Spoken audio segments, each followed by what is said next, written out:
السلام علیکم ناظرین، آپ نے یہ واقعہ تو سنا ہوگا بی ایل اے والا جو کل رات کو پیش آیا۔ یقیناً یہ واقعہ بہت ہی دل کو دہلا دینے والا واقعہ تھا۔ یہ دل کو ایک دم جھنجھوڑ دینے والا واقعہ پیش آیا۔ سنا تھا کہ بی ایل اے تنظیم اپنے حق کے لیے لڑتی ہے، لیکن کیا ان کو حق ان مزدوروں میں دینا تھا؟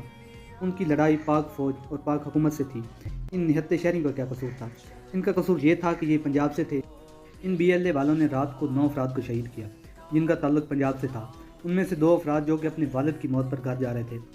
ان گھر والوں پر کیا گزری ہوگی جن کے پاس پہلے ہی ایک میت پڑی ہو اور 2 اور شہید ہو کر آ رہے ہیں۔ افسوس کی بات ہے، پاکستان حکومت آپ کو اس بات کا نوٹس لینا چاہیے۔ اگر ان کی جگہ کسی ایم این اے، کسی وزیر اعظم کا بیٹا ہوتا تو حقیقت بات ہے میں قسم اٹھاتا کہ بلوچستان کا نقشہ ہی پاکستان سے مٹا دیا جاتا۔ ان لوگوں کو بھی شہید کر دیا جاتا جو اس معاملے میں شامل ہی نہیں ہے۔ کیا ان شہریوں کی موت کی کوئی اوقات نہیں ہے؟ اور میں لعنت بھیجتا ہوں اس بی ایل اے تنظیم پر جو اپنے ہاتھ ان مزدوروں کے خون سے رنگ رہی ہے۔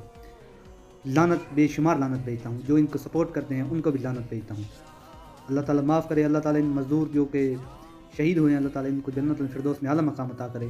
اللہ تعالیٰ ان کو لواحقین کو صبر جمیل عطا کرے، آمین۔